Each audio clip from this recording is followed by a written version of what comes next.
Many interesting elements to this budget speech, isn't there? Is the postponement, though, of the speech a sign of cracks in the government of national unity?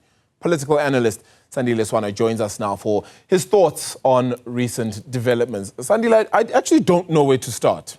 I'm going to leave it to you and say your thoughts on what this day has actually produced, whether for the government of national unity, for South Africa's fiscus, but overall, just for the political sphere we're currently in.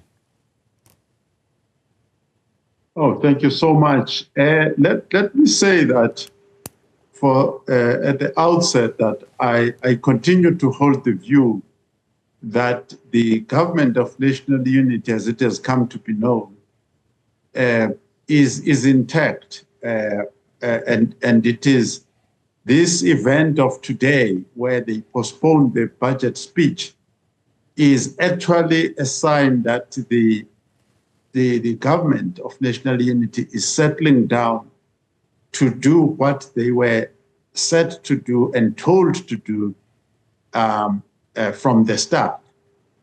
I've just been reading the commentary and guidance from the BLSA CEO, who initially had issued on the 28th of May, 2024, a clear demand that if certain types of people are included in the prospective government of national unity or grand coalition that would then be formed, the business community would then withdraw its support that had been continuing since 2023 of the government. Because the government had lost capacity to do its job and outsourced it to big business, which continues till today.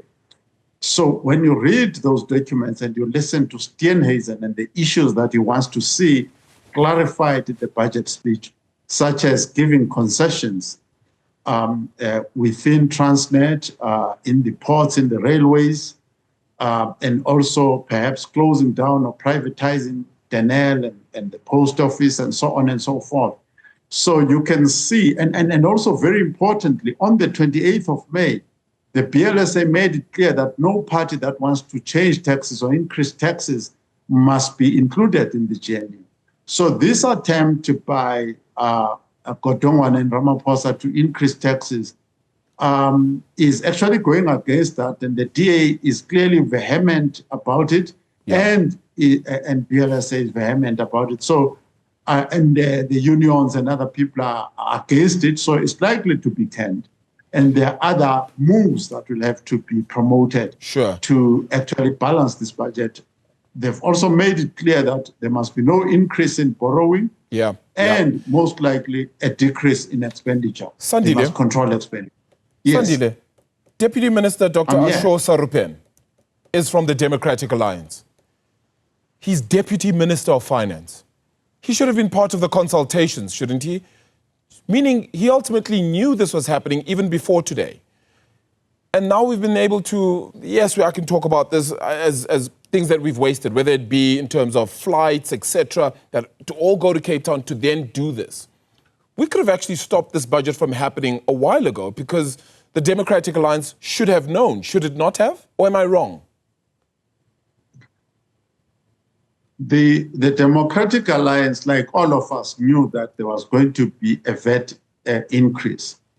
But I think people have chosen, okay, let me maybe put my view of it.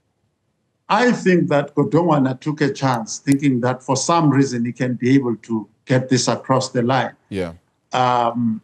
But he can't. And the Democratic Alliance in the most emphatic fashion has demonstrated to the ANC that in many ways the days when the ANC can just make any decision or bulldoze a decision through are over. Number two, those public-private partnerships and privatizations, obviously the ANC is not into that, but the DA and BLSA are big on that. So the ANC has got to actually understand that there's no way forward.